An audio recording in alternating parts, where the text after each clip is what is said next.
There's a lot of people out there still, Mary, who do not like the idea of automation. They go, I don't want it just to work. I want to have control over it. But you want control over it until something bad happens. And then you go, I wish I would have just trusted the pros to do it. I'll agree to that. When we get involved in mortgage payoff, fraud recovery, or seller net fraud recovery, in almost every case, it was a breakdown of an operational procedure that wasn't executed to the fullest. And the problem is, Mary, and the audience needs to think about what I'm about to say. There is an inherent trust bias in the workflow. Welcome back to Keys to Real Estate. Trust has always been the foundation of real estate transactions. Buyers trust sellers, consumers trust professionals. Funds move because people believe they know who they're dealing with. But what happens when technology makes it harder to answer one basic question? Who am I really talking to? We choose to cover emerging fraud a lot here at October Research because you all are out there on the front lines fighting it every day, and we want to have your back. In today's episode, we're joined again by CertifID's Tom Cronkright and CloseSimple's Bill Svoboda for a conversation about the changing nature of trust in real estate transactions. We discuss AI, identity verification, account takeover fraud, automation, and why some of the assumptions we've relied on for many years may no longer be enough. There are some new fraud showstoppers we're sorry to share with you in this one, but you won't want to miss it. This isn't just a conversation about fraud. It's a conversation about how our industry adapts when certainty becomes harder to find. So let's jump in.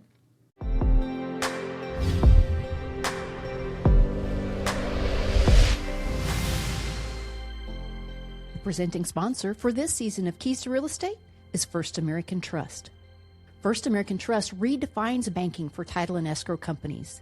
They offer innovative solutions that integrate banking functions directly into title and escrow software systems, enhancing operational efficiency and safeguarding financial transactions. At First American Trust, you have direct access to a personal relationship manager who delivers answers in real time. First American Trust is also recognized as an elite provider for the American Land Title Association. As a wholly owned subsidiary of First American Financial Corporation, they have roots in real estate tracing back over 135 years and is the only bank owned by a title company. With deep roots, advanced solutions, and a commitment to real relationships, they are setting a new standard for the industry. The future of banking for title and escrow starts with First American Trust. Visit firstamtrust.com to learn more. Bill and Tom, welcome back to Keys to Real Estate. We have to talk about fraud today. Thanks for having us back. This is awesome. Thank you, Mary. It's exciting. Tom, you've been doing especially a lot of great educating about fraud, including with the National Association of Insurance Commissioners. Their title working group listens to you a lot about fraud, which is great. But obviously, Bill, you do a lot in this space too. So I wanted to start by saying, why is education across our ecosystem so important, especially about fraud? I think it starts with education. I'd mentioned to the NAIC commissioners that I think there's three types of agents. And there's the agent that is driven by optimism bias, where fraud is just not a thing that's going to hit their small community. I call it an NFL town issue. I know everybody and I'm kind of under the radar. I'm off their radar. It's not going to happen. And then you have on the other spectrum, the highly engaged, like, hey, I put in the work and this is part of our narrative. This is part of our brand. And we're going to go win on fraud prevention as part of the offering that we have in market. And then you have the agents in the middle that are just kind of thinking about, they're more aware of it, but they're kind of on the path. This is how I describe it. Every single title agent is going to take ultimately a vitamin, okay? And the vitamin is going to be the proper standard operating procedures, incident response plan, following the Alta pillars. They're going to use technology like CertifID and CloseSimple to really move out of the view of the fraudster, the communication, and not be able to impersonate parties and divert funds. That's the vitamin. But the question is, do they need to take an aspirin before they buy the vitamin? Because you're going to end up with the vitamin. And I say that because when we have incident response at CertifID through the fraud recovery services team, that's the quickest path that we see from an agent that maybe heard about us, heard about CloseSimple. The underwriter reps have been talking about it for several years, and they sat in that first category of optimism bias. And then all of a sudden they go through an incident and this is priority one and there isn't a close second. So I think that's where education and awareness comes in to say, look, it's not your fault, but just acknowledge, be honest and brutally honest that it's something you're not going to be able to manage on your own, because at scale, you're not going to be able to. So education is a huge component.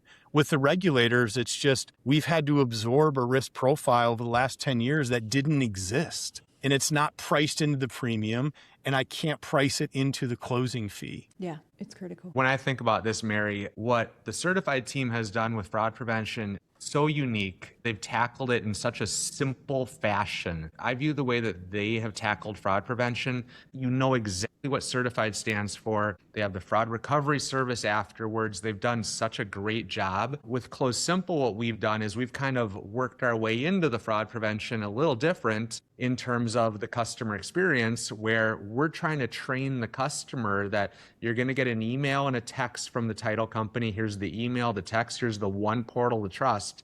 Anything else could be fraudulent. And I'm very excited now to combine what Tom's team has built with just laser focused fraud prevention into what we've built here with the customer experience to just create this thing that is literally like, here is your one platform. Trust this, don't trust anything else. And that's what I'm excited for. I want to say you invented fraud prevention, Tom, but you got hit by a case of fraud, and that's what got you onto this whole kick. It's really going to be interesting to see where fraud prevention goes over the next year, 2 years, especially with AI. I'm sure that's going to be in this, Mary. Where's AI going to touch on fraud? Yeah, exactly. Well, and Tom mentioned it. He said 10 years ago, it essentially wasn't a thing, or it was very specialized, very niche, very, that person signed as a husband or a wife and wasn't wearing a wedding ring. Maybe that was his girlfriend. Like, it was so not sophisticated, and people had to show up and face you and lie to your face and all of those things. And today, it's a business risk that every company has to manage. Every company has to manage. It makes people ask, are fraudsters getting smarter? Are they getting better tools? Both? All the above? What's going on? Well, so if you look at our state of wire fraud survey, if you look at the IC3 report from the Internet Crime Complaint Center from the FBI, we hit 2 milestones this year in the most recent report. We crossed 10 billion in loss, and we crossed 1 million complaints. If you look at the stats on growth, real estate reported losses grew twice as fast as all overall complaints. So why is that? Are they getting faster? I think here's what they're getting. They're more educated. They know that real estate involves 6 to 8 people. The public records are easily available. The taxing authority records to get the actual address, seller impersonation, is right at their fingertips. And then now the immediate syndication of MLS data. When I speak, it's like, well, what other transaction can you identify the owner, the price, the representative, and it's happening in real time right now. And oh, by the way, you have 42 days to figure it out. You have 42 days to figure it out.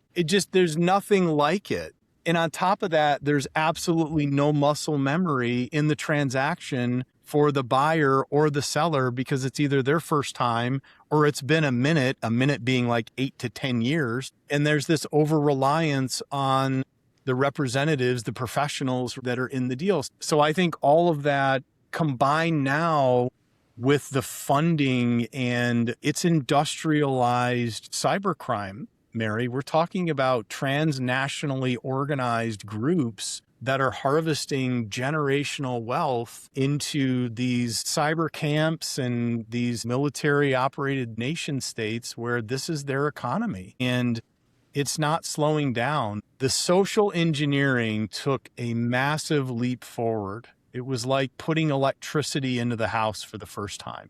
When you think about AI, the voice replication, the deep fake replication, the combination of these tools. And Bill, you had mentioned it. The worst thing you can do is just gloss over wire fraud and think that the consumer is engaged or going to be able to prevent themselves. They need to know exactly how this is going to come in. We heard of a loss recently where a mortgage lender called a borrower. The borrower thought it was the mortgage lender it was speaking to in real time, and it was a real-time voiceover fake with a spoof number. They did the swapping of the phone number as well, so the inbound looked like it was coming from the mortgage broker, and redirected a cash to close wire after that phone call. We just have to think and say, hey, that just seems like a future state. That was 2 weeks ago. Where are we going to be in 2 weeks or 2 months or 2 years from now? Because these bad actors, as creative as what our collective teams have been at CertifID and at CloseSimple, they have one thing in their workflow, Mary, and that's to iterate on social engineering. That's just the single thing in their workflow. And they have all day and all the funding and all the tools at their disposal to do that. And I'm an optimist. I wake up every day thinking today's going to be just a scotch better than the day before. You know what I mean? I'm an optimist that worries a lot, though. But you do. I call it a healthy sense of paranoia. Yeah. Around this issue that you have to have. So how do we reimagine for the industry without losing that texture, but even adding more texture, because we have to bring the consumer along in this journey, because we're uniquely positioned to say, what we're asking for the EMD, we're asking for the cash to close, we're asking for the new loan proceeds, we're responsible for all the disbursement outbound. It's just a really unique position. And less than a year ago, if, for example, my realtor would have said, hey, meet on this Zoom, I'm going to introduce you to your closer, we're going to talk so everybody knows each other, and to try to close that fraud circle a little bit. Now I don't know that the person on the screen is my closing agent at all. When you think about where all this is going, it is just like the AI fraud is so exotic and convincing that I love that you guys are bringing AI to the white hat side of the table and say, we're going to use our AI to fight your AI, and we've got to duke it out, right? I mean, the trust it's going to have to be validated different ways, and you have some paths for that, it sounds like. We absolutely do. Yep. Bill, anything you want to add to that? Was a great question. Yeah, one of the things that we've done at CloseSimple over the last 2 years that has been just incredible and catching fraudsters, the most powerful thing we've done is actually utilizing identity verification passively at the start of the transaction. And again, you've heard me say this maybe in our first interview, that word automated. If there's one thing about CloseSimple that Nate, our head of product, and our entire team have really worked on is the automation. We do not want a title agent to have to click a button or switch a screen to activate a fraud prevention software or to do a thing. We have identified fraudsters passively within the first 8 seconds of them starting the file on their SoftPro, Resware, Settler. And then once we actually know they're a fraudster, then asking them to do the identity verification. And lo and behold, you know what happens? They either don't do it or they fail. They double fail. And what I love about that, again, that word automation, it's one of the most powerful words that we in this industry should be using more and more and more. It needs to be automated. Your fraud prevention can't be left up to the closer, the processor to go, okay, I'm going to click the button, I'm going to switch the screen, I'm going to choose to do it on this file. I hear about week after week, somebody who has a program that's great and their person in the desk decides not to click a button for whatever reason, and then fraud happens. That right there is probably the saddest story in title and escrow, when you leave it up to the person to go, I know this. Tom, you said the NFL town, everybody knows each other kind of thing. Like, that's the one where the person goes, I don't need to click the button. No. Automate your fraud prevention. That right there has been our secret weapon. And Tom, what I love too, when you all were doing your due diligence on CloseSimple, I heard that you did your fraud prevention recovery service. You actually looked at, have we had any CloseSimple incidences of fraud? Like, has CloseSimple, like any of these title companies has CloseSimple? Zero. And we love that because, again, our team, we are 100% dedicated to automation at the start of the file, not waiting till close to closing to do the ID verification and everything. So I remember you showing that at Large Agent, and then it was like that video of the person in the living room. Because I walked out of there, I said, Tyler, they're onto something here, man. This is good stuff. Yeah, we have a video, Mary, of a fraudster that we caught on video. Like I said, within 8 seconds, we know, is this person a fraudster or a high potential of it? And then we ask for the ID verification. And one of those things then is, we need the liveness test, similar to how you open up your iPhone with your face. Mm-hmm. And this fraudster out of Atlanta, I forget if it was $285,000 or $385,000. They were really bold, and they thought they could spoof our ID verification by taking their phone and turning it to the computer to have a video of a guy that looked like the guy on the fake ID they uploaded. And I mean, we pinged them 8 seconds into the file, we pinged them with the fake ID, and then once our AI read that video, I mean, it was laughable. But the title company, our customer, called us because they were brand new on CloseSimple, and they go, hey, we have this fraudulent file. It said like it can't go through. Like, what's up with this? And we said, hey, have you watched the video? Like, go in, watch the video. See what's going on. They watched the video and they're like, oh gosh. And The then answer came off and it was the fraudster. wild. It was wild. And that one, we've shown it, but I always joke when we show this, I'm like, we talk about fraud. How many of us have ever seen an actual fraudster caught on video? And this is one of the first I've ever seen. It's wild. And very exciting. All right. Tell me one more jaw-dropping one you've seen recently, because it is evolving, and I think we can't tell enough stories about this, but we don't have all week. We could talk about them all week, but is there another jaw-dropper that you saw recently that we need to get the word out to agents about? One of the things that we're seeing in fraud recovery services is account takeover fraud. So this is where they're going after the escrow account. So how this works, and this is growing, I can't share figures, but I don't think we've taken on in what they call an ATO, account takeover case, that was sub $1.5 million. These are huge numbers. And so what happens is they typically have a username and password for online banking already, maybe through the dark web, or they have phished for months and they have the combination, but they need that one-time code. They need that token to get into that last yard of defense into the bank that holds the escrow, the IOLTA, that treasury platform essentially at the bank, not the title productions. This is at the bank. Okay. Yeah. So then the fraud desk calls, I'll put fraud desk in quotes. So fraudster impersonated the fraud desk, and they're now calling because they compromised an email on a recently closed and funded transaction. Very effective. Hey, I saw that you're trying to pay off X and the payoff was released. They're just guessing, right? They wait a couple days after closing. They initiate that payoff, and we have a problem with that payoff. And I'm calling from the fraud desk of XYZ Bank. If you could go ahead and go into your login portal, I got to confirm it's you. So if you could just put in your username and password, and then if you select that token, I need you to read that token because I can see what it is, but I can't give that to you right now. Right. And then they have it set up on another screen. And the minute they have it, they change the settings. Right. And then they're literally draining accounts in a matter of hours into 20, 50, 80 different institutions, millions of dollars. So that's all I can say right now. But that's a jaw dropper for sure. The challenge is our pipeline right now for fraud recovery services is consistently tracking down an ATO fraud. And this is, Mary, this one is the one that'll keep you up at night. Yeah, that's it. And this is the one, every time one comes in, I walk to the other side of my wall here and I say to my business partner, Lawrence, who's also a co-founder, say, okay, another ATO came in, 1.7 million, 3.2 million, 6.7 million a few weeks ago. These are huge numbers. And they're literally just pulling all the money out of escrow.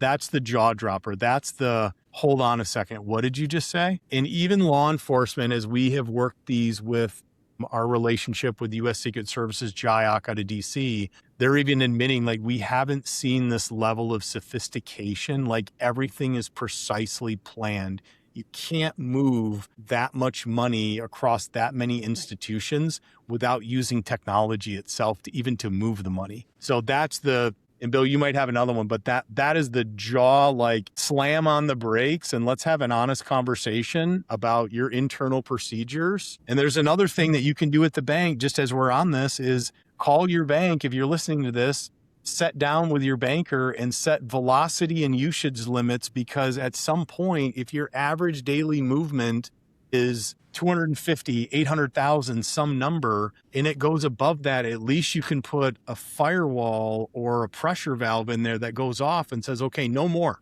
Like you hit it for the day. And hey, if that costs you per diem on a busy Friday, guys, pay the per diem. I'm just Okay. saying that because if it's running that fast, it's all running. That's what we've seen. They don't leave a dime. It's Right. all running out. So that's literally dealing with one right now. That's why it's top of mind. It's just a horrific set of facts that we're dealing with. I'll throw one out, and Yeah, this is please. something that's brand new, and it might not affect everybody on this call, on just listening to this podcast, but it's affecting the referral sources of everyone on this podcast.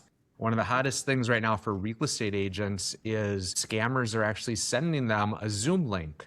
And they say, hey, I got to hop on quick and I want to talk about this property. And this email will come out of the blue. And what realtor does not want to get a great listing? You're going to hop on that Zoom because it's, hey, I'm ready to list my property. I want to show it to you or fill in the blank. So what does that realtor do? They click the Zoom link. It opens up another browser, and right there, the hacker is in their computer. They've downloaded the software, and now it's malware and just takes over their entire thing. It's going across brokerages in the country. I became aware of it because a few weeks ago, I like following a lot of realtors on social. And one of my realtor buddies, he runs a huge team, about 150, 250 people. That's a pretty nice team, Tom, wouldn't you say? You want those referrals. Big team. And this was his big thing right now. Do not click the Zoom link. I mean, how crazy is that where it's don't click a Zoom link? So what does that mean for us even? That hasn't hit title. I was talking to another realtor friend of mine and I said, hey, have you heard of this thing? And they're like, nope, haven't heard of it. It boggles my mind how little realtors know about fraud. And now that it's starting to hit them and it can take over their entire system, this is scary. Yeah, it is. It is very much. Well, and I wanted to come back around a little bit on the vigilance and the rethinking trust aspect of this conversation. We had Eva Velasquez on a few weeks ago from the Identity Theft Resource Center, and she talked about, honestly, some things that you guys probably think about a lot. I had not thought about before. She talked about the fatigue that comes from the constant vigilance from teams in especially settlement escrow. She talked about the emotions of a company employee if their deal gets caught in a fraud, like sort of the outflow of that. And then she talked about getting a SWAT team, a consumer protection recovery SWAT team around your fraud victims, your consumers, while you try to get the recovery, while you're kind of doing the operational things to get somebody around the consumer side of it, shutting down everything else, doing any repair they can do. And I just thought that was such a great set of lenses to look at some of this through that, again, I'm sure is a space you guys think about a lot and live in, but had literally never crossed my mind. Yeah, everything she said was true. You have an incident, you first try to track down the money, but you don't realize that either somebody was exposed. It doesn't matter. Like, yes, they might have access. They must have access to an email somewhere, right? And somebody's. The way I describe wire fraud is that, yeah, you can prosecute it as a federal act, right? Mm-hmm. There's a wire fraud in the U.S. code, as in the penal code. But I would argue that the crime is actually the social engineering, the aggravated identity theft, and they're just monetizing it through a wire transfer. So all of this activity that's fraudulent criminal activity has happened up funnel. And now they're just getting paid for what was probably months or weeks or at least days worth of intentional work to get access to the account, to take over that account, to change the settings, to filter, and then to ultimately assimilate the best attack email and concoct the best story to disarm the individual. And I'm with you, especially with the title agent. If you've gone through an incident, the percentage likelihood for you to get retargeted after you have lost funds is incredibly high. They just keep coming back to the same well. Vulnerability. We've had escrow officers individually retargeted multiple different times at the same brand. When they find out a mortgage payoff is gone, they look back into their pipeline. It's the third one by the same escrow officer. I mean, and you do have to do a post-mortem. You have to do a post-incident audit and response. You probably might have to grab that big power cut off and wind the whole thing down and then see what the extent of it is. The consumers, unfortunately, are really exposed. We could have a whole nother segment on online dating scam victims that turn into listing, that turn into monetizing, and essentially becoming homeless because the house was the house was really the target, and they thought they were in a relationship with somebody that loved and cared for them, and they were just out to scam them the whole time. Unbelievable. All right, I've got just a couple more because I know I could talk with you all day, but We I can know go I'm going to all day, Mary. Yeah, We're just getting warm. Bill and I are just getting warmed up here. I love it. If every title settlement agent could do one thing differently next week to improve their fraud posture, what would you recommend?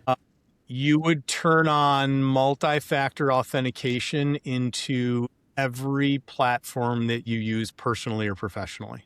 That's the one thing that I would do. The close second is to have an incident response, because before you adopt all the layers you're going to need, you're likely going to be responding to an incident. So if there's one setting change, and these are free setting changes, but if you weren't going to do anything, develop an incident response plan and assign the responsibilities, because that's what you need to do to mitigate what will likely be a loss right around the corner.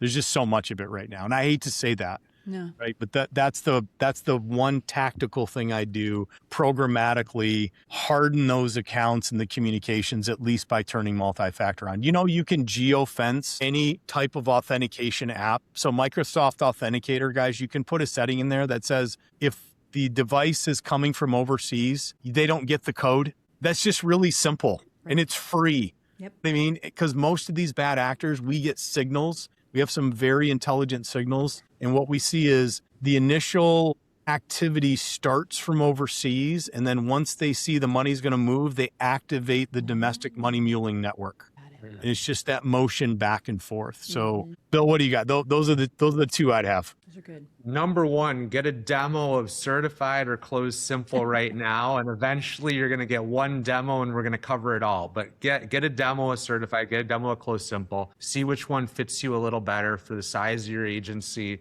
how complicated of a title production software configuration you have. That's number one. That's an easy, that's my sell. But I think one of the easiest things, I'll go back to the real estate agent, because I think we often forget about the real estate agent, like what their involvement is. Your next talk that you do with a realtor, your next seminar you do, your next lunch and learn, whatever it is, the next realtor you have a great referral source with, that you have a good conversation, ask them to change their password. Like, see if they could actually just update their password. I know the two-factor authentication, but do they update their password on a regular basis even? Like, when's the last time? Are they still using the one from high school? When they first joined their brokerage, what it is? Because I think that's one of the easiest low-hanging fruits, to just go in, change your password. Can you do me a favor and just change your password? I don't want you to get hacked. And it's a simple ask, and maybe it's so elementary, but I don't want your business to come under scrutiny. I don't want you to lose deals. I don't want you fill in the blank. Change your password. Just that simple ask could save a lot of hassle. Well, and also when you're out educating those realtors, and this was some advice that Eva had, which I thought was also great. And Tom, you touched on it earlier. Tell them we are going to insert friction into the process intentionally, and we will not what was your phrase, Tom? Unapologetically secure. And tell them we're going to be doing it. Here's why. And nobody needs to sign a contract on Wednesday morning and close on Wednesday afternoon. Like, nobody. Like, we're going to be counseling along the way. And I do like the unapologetic part, because in title settlement, we tend to be pretty apologetic. We tend to be very sorry for the protections that we are placing over people. And we really have to stop that. Finally. Yeah, I like to say, and I'll start my lunch and learns, or my number one requested lunch and learn in market is email and app security. And it's exactly what you're saying, Bill. Yep. Bring your devices. We're going to start to see if your email is currently compromised. And guess what? We've seen them. Hey, I have a login from Cambodia. What does that mean? That's bad. Let's walk through how to, right? So, but I start by saying everything is fine until it's not. Like, there's no middle ground on this right now. It's like your transaction's safe or it's exposed. There's no middle ground. It's not more risky. Yeah, in title, we have weights and measures around risk. Is this a big deal or a little deal, right? Am I missing a little bit in taxes? Do I have a special that wasn't recorded? Do I have a short payoff? Those things. Mary, what's interesting, if you ask most title agents honestly what's keeping them up at night, it's not title standard stuff anymore. It's not. It's exactly what Bill and I are talking about. It is. That's what I say. It's fine until it's not. And it's a black or white world right now. And we're just trying to illuminate this idea that how can we get more white? How do we have more of a safe, happy path of a transaction? And I love what you said.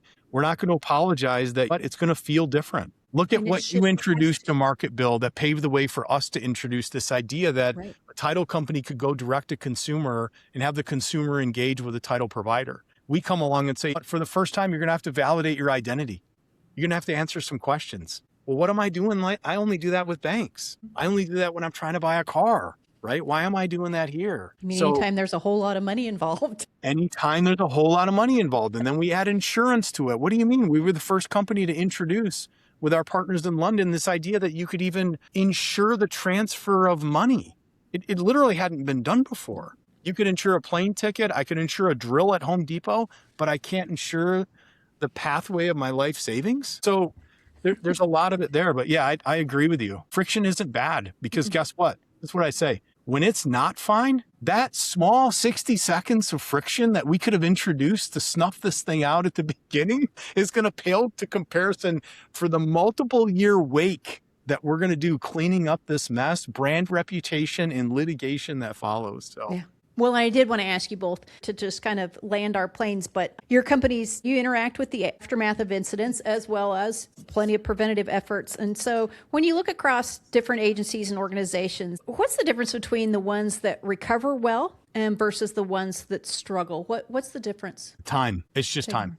Yep. Time to react? Reaction time? Time to react. Those that have an incident response plan, those that know to reach out to their underwriter, know that to reach out. I mean, Certified has, again, I wish we didn't have to have it, but we have the best fraud recovery team in the country, hard stop. They're just, in law enforcement backs that up. The years that we have spent curating how we ingest the information, the intelligence that's shared, the speed at which it's shared, but I think it's speed and it's transparency. And unfortunately, time matters. If you're outside of 2 or 3 days right now, Mary, where funds have transferred, the likelihood goes down exponentially. It's not linear. It's not 90%, 80%. It's 75 to 80% to 20%, and then quickly down to there's probably nothing left. So it's a reaction time.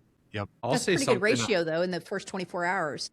Sounds like. Sorry, Bill. It's a good ratio because the reason why it's good, I believe, is there's so many accounts where the money mule is a victim themselves. So we call it the pro or the non-complicit. Yeah. And it's the non-complicit, and that just takes a second, right? We could do a whole nother talk on what I've learned on just my interactions with these non-complicit money mules, we can say, but they're actually victims themselves. They're unwitting, yeah. Yeah, they're unwitting, right? That's the technical term. You're exactly right. And it just takes a minute to get the unwitting to move to a crypto wallet or to a Tumblr or to, what do you mean I'm working? Oh, I got to go get a bunch of certified checks tonight? Why are you asking for gift cards, but you don't want me to send you? You just want the actual number and PIN?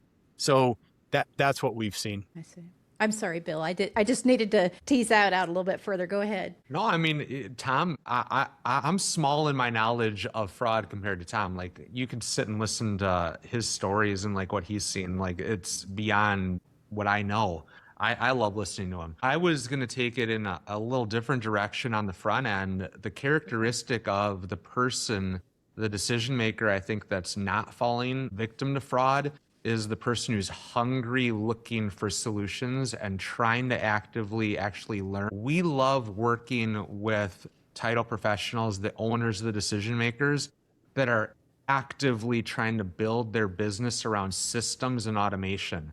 And I think the more our industry can move from the manual process to systems and automation, I think the better this industry is going to be. Because again, I've said this a couple times in this, the less the title professional has to think about how they are doing anything related to fraud prevention, or fill in the blank, a process of the closing, the more they can focus on the customer and the less fraud has a chance to sneak in, because now we've just automated the most important things.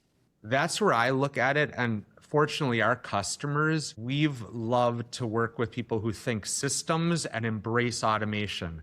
There's a lot of people out there still, Mary, who do not like the idea of automation. Freaks them out because they go, I don't want it just to work. I want to have control over it. But you want control over it until something bad happens. And then you go, I wish I would have just trusted the pros to do it. And that right there, I think, is the number one trait of the person that I see that's avoiding fraud, because they're leaning into not just tech, but the automation of the tech. So they don't have to think. They're not relying on a processor, a closer, escrow officer to, I've said it before, click the button, switch screens to go to that file to do that.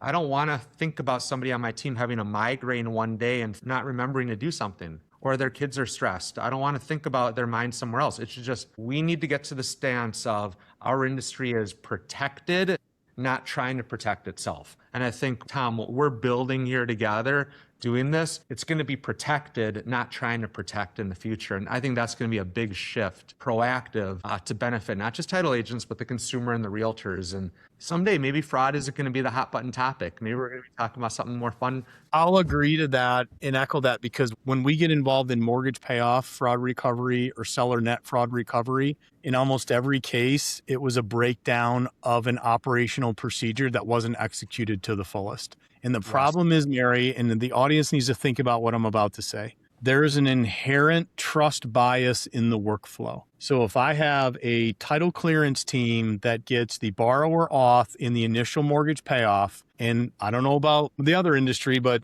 at Sun Title here, half of our payoffs get updated because we blow through the initial good through date.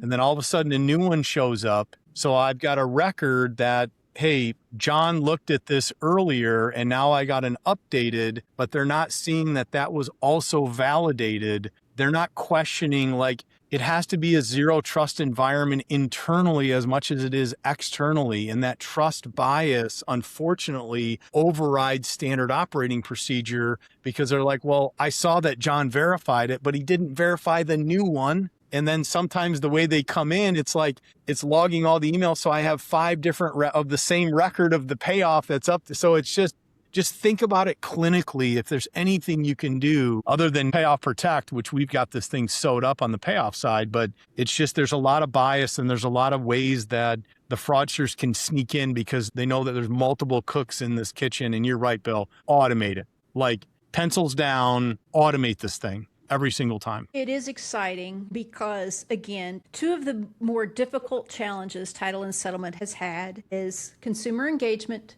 and fighting fraud. And the fact that you guys are joining forces to help on both of those fronts is very encouraging. And so I know everyone will be watching you closely and rooting for you, especially as we really have to work so much closer in concert together to handle this new wave of fraud, because the jaws will continue to drop and the accounts will continue to get cleared out. So thank you both for your attention to it. Thank you for the vigilance. And we hope this episode has helped people from getting a hard hit. No, thank you for having us on. Thank you for just highlighting this again. You guys have done such a good job at October Research of just repurposing and just refreshing this conversation. So I can tell you from my perspective, it means a lot. Thank you, Mary.